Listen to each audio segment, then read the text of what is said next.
Okay बच्चों, देखो ये नेक्स्ट क्वेश्चन है, question number 4. This is also like previous question and अभी हम क्वेश्चन नंबर 4 देखते हैं. ठीक है, इसमें बोल रहा है how many sides does a regular polygon. सबसे पहली बात, point to notice, it is a regular polygon. ठीक है जी.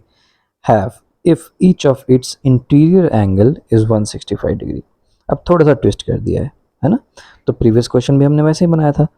अब देखो, अगर एक इंटीरियर एंगल दिया हुआ है, फॉर एग्जांपल मैं एक एग्जांपल लेता हूँ ट्रायंगल का. हमने ऐसा ट्रायंगल बनाया. अब कभी आपको बता दें कि एक रेगुलर पॉलीगन है जिसका एक इंटीरियर एंगल दिया हुआ है, फॉर एग्जांपल मैंने दे दिया 60 डिग्री. तो मुझे बता सकते हो इसका एक्सटीरियर एंगल कितना होगा. अच्छा, रेगुलर पॉलीगन है तो सारे इंटीरियर एंगल बराबर होंगे, हमने देख रखा है. ओके, सारे एक्सटीरियर एंगल भी बराबर होते हैं. और कितने होते हैं एक्सटीरियर एंगल, ये कितना होगा, ये होगा 180 डिग्री माइनस 60. क्यों, ये पूरा का पूरा 180 डिग्री होता है, ये पूरा का पूरा एंगल 180 डिग्री होता है, इसलिए, है ना. और 180 डिग्री माइनस 60, तो ये मैं बोल दूंगा कि एक्सटीरियर एंगल 120 डिग्री का होगा. इतना तो क्लियर हो गया. तो वैसे ही अगर कोई भी एक रेगुलर पॉलीगन है, उसका इंटीरियर एंगल दिया हुआ है 165 डिग्री. ठीक है, तो क्या इसका एक्सटीरियर एंगल हमें पता चल सकता है. एक्सटीरियर एंगल ये कितना होगा, ये होगा 180 डिग्री माइनस 165. देखो कितना आएगा, 5 और यहाँ पे 1, 15 डिग्री. इसको अच्छे से लिख दें, 15 डिग्री. सो जो रेगुलर पॉलीगन है, अच्छा मैंने एक्सटीरियर एंगल क्यों निकाला, क्योंकि फाइनली मुझे एक चीज पता है, वो वाली फॉर्मूला, कि अगर मान लो कितने भी साइड का रेगुलर पॉलीगन हो, एन साइड का, तो वो हम साइड लिख देते हैं यहाँ पे, और उसको मल्टीप्लाई कर देते हैं उसके एंगल से. कौन सा एंगल, कोई सा भी नहीं, एक्सटीरियर एंगल से, एक्सटीरियर एंगल से. और ये बराबर हो जाता है 360 डिग्री. वही तो हमने देखा था ना, रिमेंबर. अगर मेरे पास ट्रायंगल होता तो मेरे पास क्या बनता है फॉर्मूला, 3 साइड है ट्रायंगल में, रेगुलर पॉलीगन. ओके, तो 3x इक्वल टू 360 डिग्री बनता था. ओके, अगर मेरे पास एक रेगुलर पॉलीगन होता,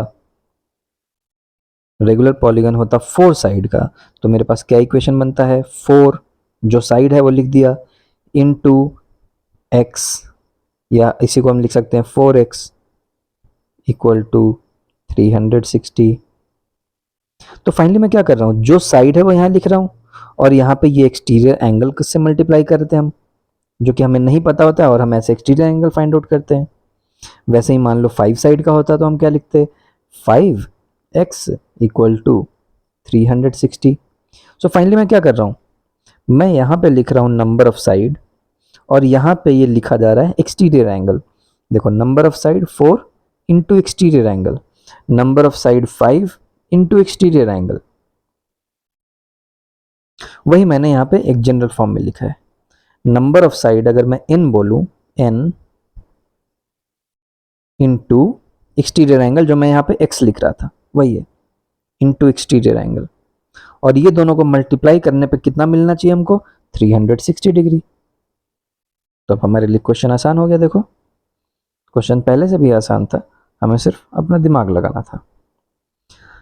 दिमाग हमें ये लगाना था कि इस क्वेश्चन में दिया गया है interior angle 165 degree.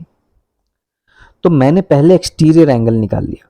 Exterior angle कितना होगा, 180 माइनस 165, ये हो गया 15 डिग्री. और मैंने एक्सटीरियर एंगल क्यों निकाला, क्योंकि मुझे फॉर्मूला एक पता है कि अगर नंबर ऑफ साइड n है, या कितना भी है, 5 6 7 जो भी है, उसको मल्टीप्लाई कर दिया जाए एक्सटीरियर एंगल के साथ, तो वो 360 डिग्री देता है. ये मुझे पता है, इसलिए मैंने एक्सटीरियर एंगल निकाल लिया. ठीक है, अब मुझे एक्सटीरियर एंगल पता चल चुका है, और मुझे नंबर ऑफ साइड नहीं पता है. तो नंबर ऑफ साइड को मान लो n लिख देते हैं, इनटू एक्सटीरियर एंगल मुझे पता है जी 15 डिग्री इक्वल टू 360 60। तो देखो n कितना आ जाएगा, n equal to 360 divided by 15 कितना आता है, 24। इसका मतलब है कि इस क्वेश्चन में जो पूछा है कि how many side does a regular polygon have, इसका आंसर है 24 साइड्स, 24 साइड्स।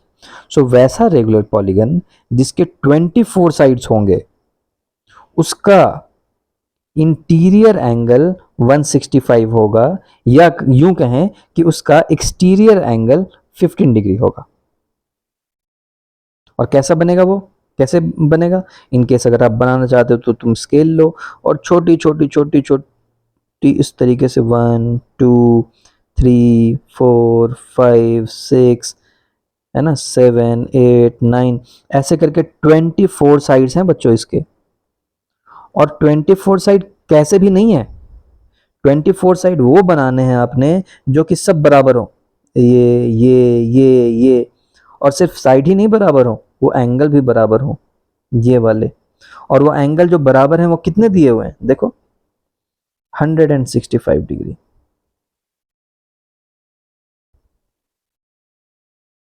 ठीक है, तो this is magic of math, जिसमें देखो आपने 24 साइड्स नहीं बनाए,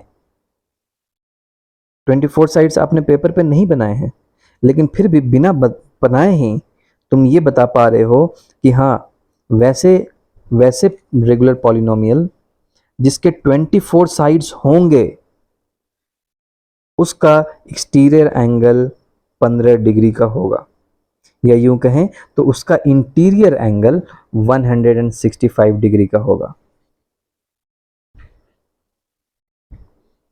ठीक है,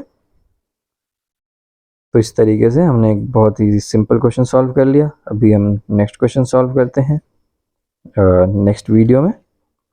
ओके, तब तक के लिए आपने हमेशा एक चीज़ दिमाग में रखनी है कि कोई भी क्वेश्चन को सॉल्व करो उसको बिल्कुल बेसिक, जो चीज़ें तुमने समझी हैं, गलत होने दो, लेकिन जो चीज़ें तुमने समझी हैं अभी तक उसी के बेसिस पे क्वेश्चन को सॉल्व करो। तब अगर गलती भी होगा तो तुम्हें पता चलेगा कि अच्छा मैंने ये गलत समझा था। Okay, so see you in next class with next question.